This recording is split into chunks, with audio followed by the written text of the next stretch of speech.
Fala galera, estou aqui no evento do Credit Suisse, acabei de participar com o Marcelo de um painel onde ele explicou Bitcoin, blockchain, foi super legal. Como ele é carioca, eu não vou ter muito tempo, já peguei ele correndo, falei, vamos fazer uma Mas carioca não dá tempo? Como é que é isso? Você morando, tá pra sair correndo daqui, não gosta de São Paulo? Falei, não, fica 2 horas. Eu gosto de São Paulo, mas carioca tem avião pra pegar pra voltar pra casa, é verdade. Mas enfim, foi super legal o painel, tava com o Marcelo que é da Hashdex e o da BLP, o Axel, e eu queria agora que o Marcelo explicasse para todos vocês o que é a Hashdex, por que vocês fizeram painel, eu quero a sua história, meu, conta um pouco pra gente. Não, então, a minha história com cripto começa ali na... Eu tô antigo em cripto, lá pra 2011, assim. Eu comecei a me envolver com o primeiro Bitcoin, era o que existia na época, só lendo o paper do Satoshi, assim. Eu cruzei um fórum... Bitcoin Fórum? Na verdade não era o Bitcoin Fórum, era um fórum que eu acho que nem existe mais, se chamava... Eu não vou lembrar o nome. Era uma coisa assim, tem o Bitcoin Talk, eu acho que era blockchain, alguma coisa, enfim, eu não vou lembrar. 2011? 2011, assim. E aí tinha uma conversa super apaixonada, assim, de pessoas dizendo o seguinte, não, isso aqui é dinheiro, não é dinheiro. Mas só que eram textos muito bons, assim, eu me animei. 2011 ainda? 2011, assim. Que coisa maluca. E aí eu peguei aquele paper, e nunca tive medo de paper, assim, peguei, li, e né, você acaba entendendo meio que metade da coisa, mas eu saí um pouco com a impressão que aquele cara tinha descoberto alguma coisa, assim, mas enfim. E aí meio que on and off, assim, aquela coisa, beleza, tal, mas aí você para um pouco, assim, volta e tal.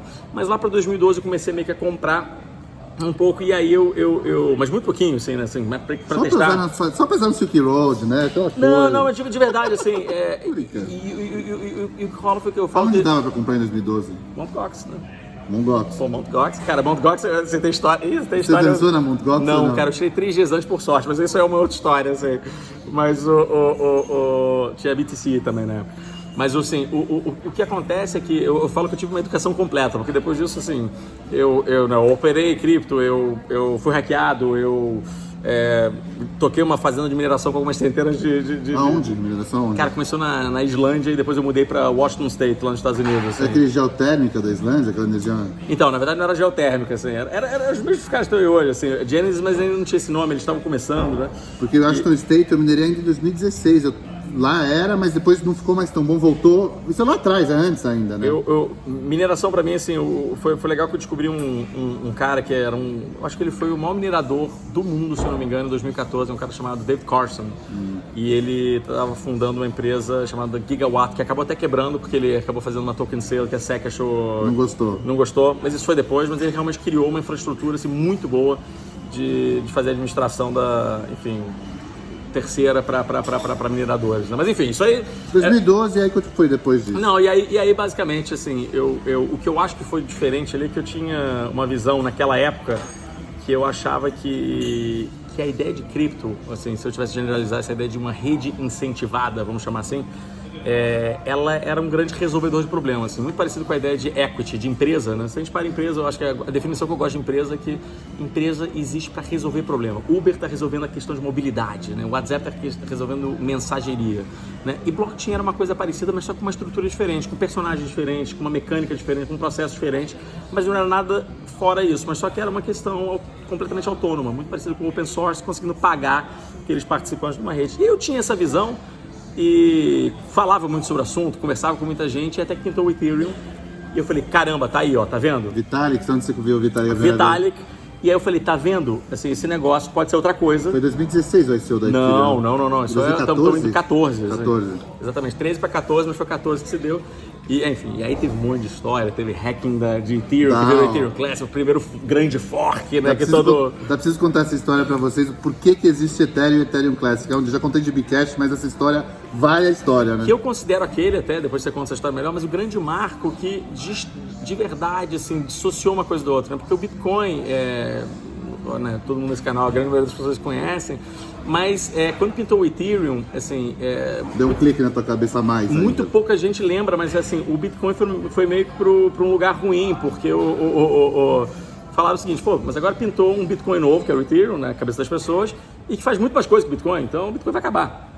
E isso durou muito pouco tempo, porque o Ethereum foi hackeado, e aí ele basicamente naquele momento se dividiu e falou assim, não, o Bitcoin serve para um propósito, ele quer resolver uma coisa, o Ethereum quer resolver outra coisa, e daí foi. Mas enfim, o ponto foi que eu Qual foi o momento que você saiu, deixou de ser um trader ou um investidor individual para realmente querer entrar no mercado Por quê e o que ocasionou isso? Isso foi em 2017, assim. Aquele hype que deu em 2017 foi exatamente a materialização dessa coisa toda que eu vinha, dessa crença que eu tinha, né? Que esse negócio era mais. Porque se 2017 teve uma bolha, vamos chamar assim, ou teve, assim, zilhões de projetos que não deveriam existir, que não deveriam estar vendendo nada para ninguém naquele momento, você tinha algumas dezenas de projetos que eram muito sérios, assim, com uma visão muito boa, com times muito bons, com investidores muito né, promissores.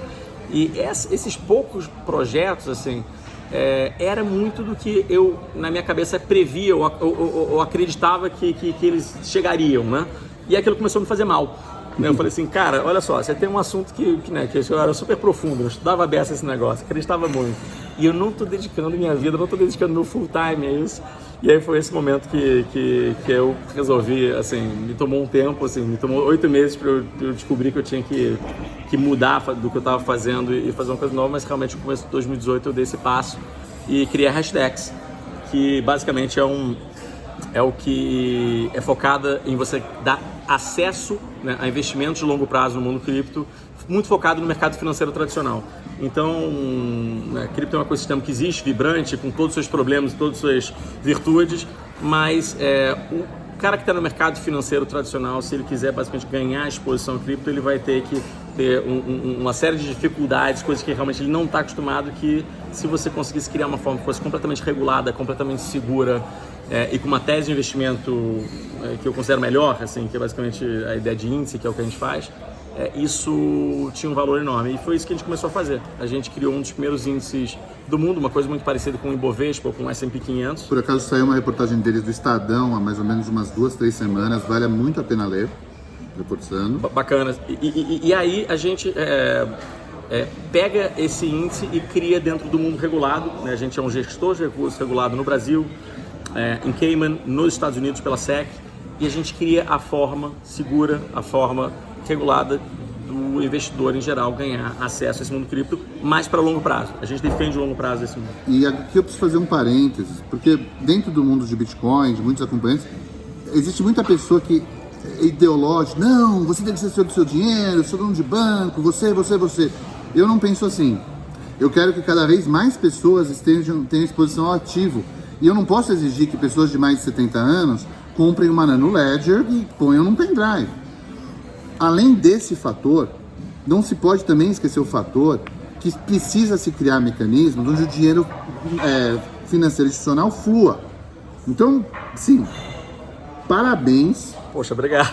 Porque não é fácil, eu tenho, como eu falei na própria palestra... Dá um trabalho enorme. Tenho amigos brasileiros que estão na Suíça, estão em Liechtenstein, Luxemburgo, Singapura. Agora, fazer aqui, com todas as obrigações, com todas as dificuldades, é para poucos.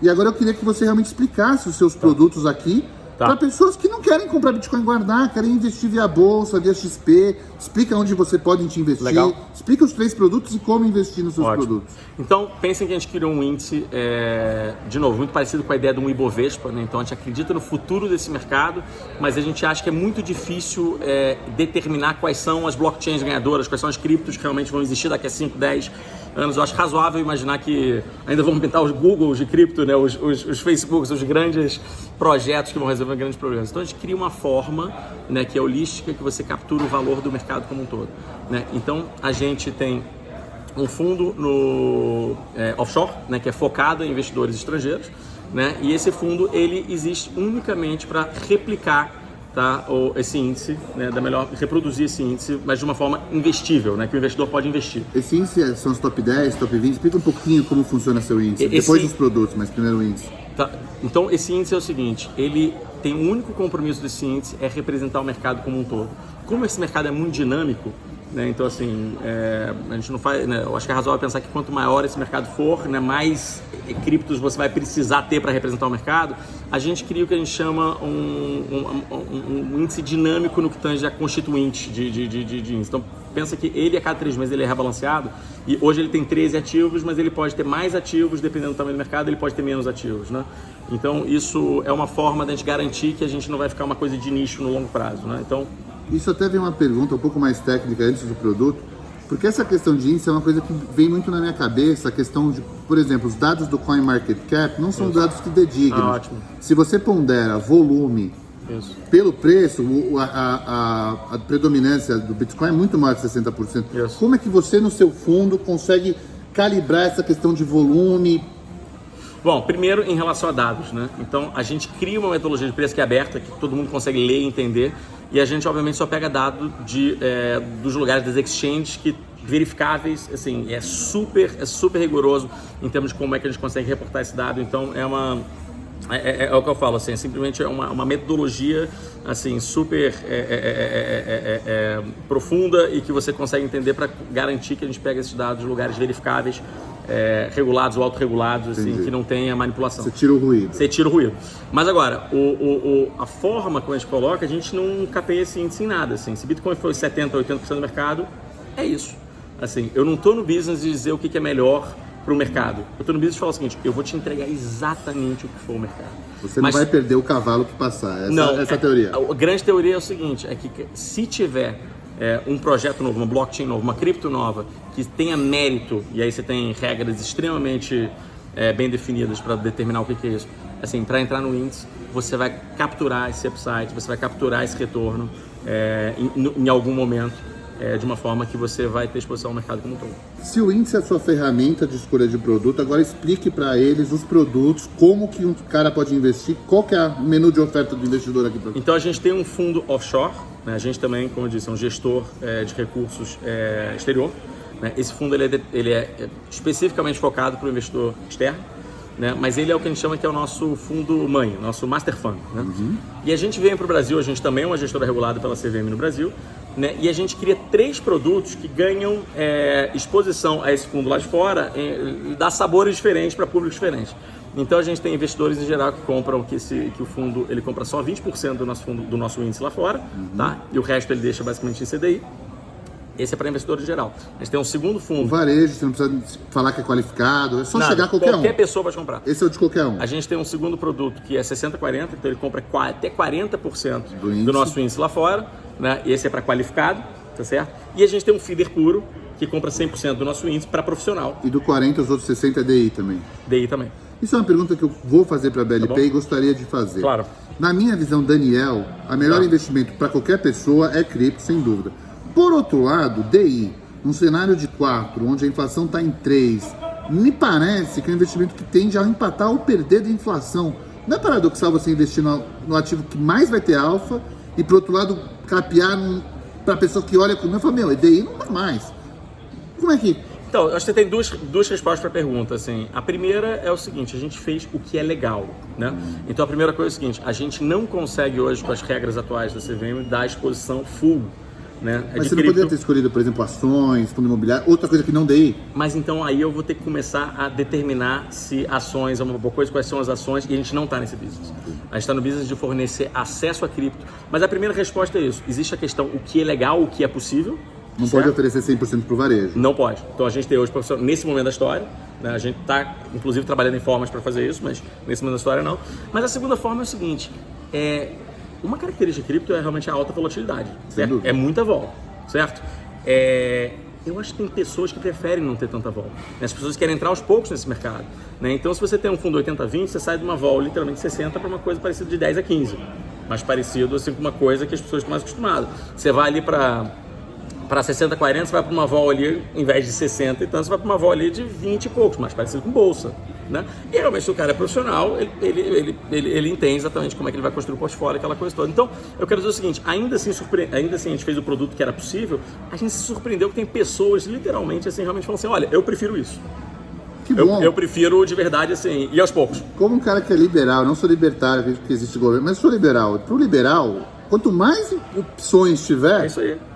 E, beleza, o cara gostou... Mandou a mãe comprar, como é que ele faz para entrar? Como é que faz para investir? Olha, essa é uma das grandes vantagens nossas. Hoje a gente está em basicamente todas as grandes plataformas de investimentos. Então a gente está na XP, a gente está no BTG Digital, a gente está na Guide, a gente está na Orama, a gente está na Genial, a gente está abrindo basicamente em qualquer outra, mas essas hoje qualquer pessoa consegue acessar e comprar nos fundos. Hashdex, só procura por Hashdex.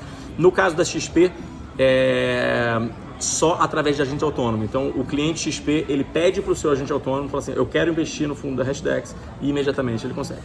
Vejam isso é importante. O assessor tende a não te oferecer esse investimento porque é novo, pode gerar risco para ele. E se você olhar na plataforma em si, você não vai achar. Mas se você investe via XP, fala com o seu assessor o que ele te oferece. Eu queria finalizar esse vídeo primeiro, mais uma vez, parabenizando. Eu falo inúmeras vezes, porque, poxa, vocês estão acompanhando minha história. Eu sou um cara investidor, meio, urubuzão, quer pegar a boa, não gosta de entrar em dividida.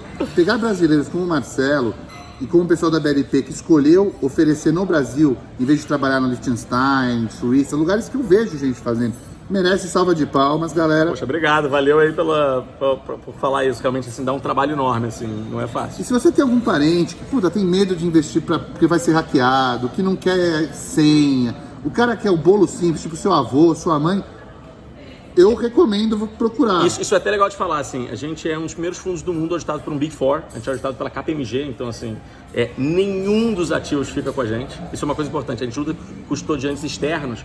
Isso é importante dizer porque é o seguinte, a gente em momento nenhum tem poder desse ativo. Não tem, assim, que eu digo, fico brincando, se entrar algum bandido lá no nosso escritório, não leva nada, porque eu não tenho poder sobre isso, né? Então, assim, então é realmente uma forma extremamente segura, assim, não existe nenhum caso de hacking, assim, na história desse mercado, nas práticas que a gente usa, então... E esse evento no Credit Suisse é um evento super seleto para pessoas, assim, dos melhores clientes dos bancos mais importantes do Banco de Investimento do Brasil. Para eles terem selecionado o Marcelo e a BLP para mostrar o produto, mostra o quão seguro é. Eu, a mesma coisa, vocês estão me conhecendo, não ganho um centavo dele, tenho admiração, a única coisa que me move a fazer esse vídeo. Obrigado. E não estaria mostrando para vocês se eu achasse que tivesse alguma chance de ter roubo. É a CVM, é um negócio assim, by the book. E esse é o tipo de coisa que eu assino embaixo. Marcelo, eu queria te parabenizar. E parabéns pra você também, cara. Eu acho que quanto mais gente conseguir contar a história desse mundo, assim, e de verdade educar, é uma coisa muito nova, né, assim, melhor. Assim, a gente tem uma oportunidade que a gente acha que é geracional, né, assim, e que é muito pouco entendido. Então, quanto mais educação, mais informação tiver, melhor. Assim. Espero que alguns meses meu canal cresça, a Hashdex vai crescer com certeza, eu chamo ele aqui de novo. Um bom prazer. Falou, cara. Obrigado. Um abraço. Obrigado, galera. Abração.